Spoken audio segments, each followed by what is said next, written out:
Hi there, this is Lori Edge-Hughes, and this is your Foreleg Rehab Minute. And in today's minute, we're going to talk about novel ways that you could perhaps use to stimulate the vagus nerve. So this is part 2 from last week, where we talked about novel things that perhaps treating the vagus nerve could also help treat, help, adjunct, whatnot. Don't claim I'm that crazy.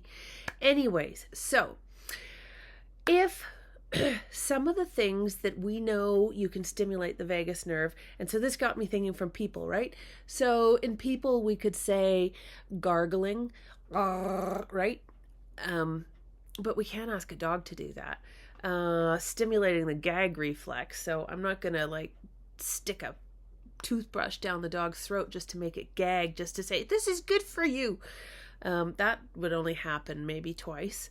So then we get thinking, well, what else could we do? So if, and okay, in the class that I taught at STAR, and also on my Foreleg videos about vagus nerve, yes, there's a bunch of stuff that we can take from the humans. We can laser, we can do the myofascial techniques back there. But if we take the thought process that gargling can be beneficial, well then, perhaps we create a vibration. Force here, Luke, I am your father. Anyways, we could just double it up. I got 2. I got this thing too.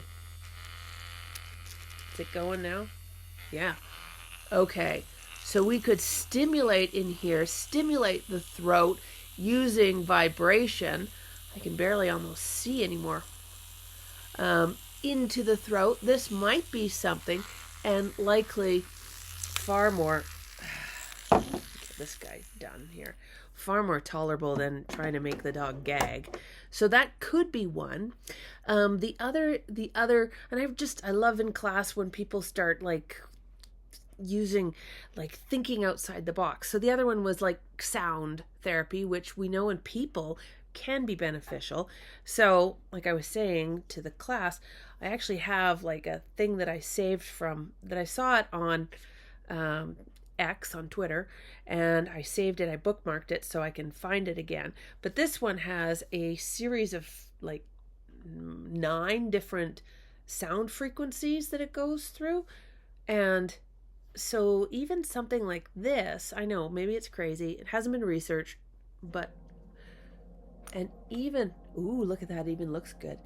So something like this that is kind of near either the dog's throat or the base of the skull, or even just playing in the background. Maybe that would be beneficial. Let's go to a different frequency, right? So the further along, come on, oh dear, I've lost it. Come on, keep going. Now it's not, there we go. So even the further along, it's not letting me. There we are. So then as it goes along, we increase in frequency. And according to this little app thing, they're supposed to be good for different things. Now, I haven't looked into, I'm going to shut it up here somehow, maybe. Please stop. I'm done. Thank you. I need to look into the research to see how strong the evidence of kind of sound therapies at different frequencies benefits, but I know in the holistic world, it is definitely talked about as something beneficial. So I just throw that out there as other oddball things. I love the thought process, the expanding nature of what are the things can we use to tap into body's healing. So anyways, that's it. Until next time, cheers.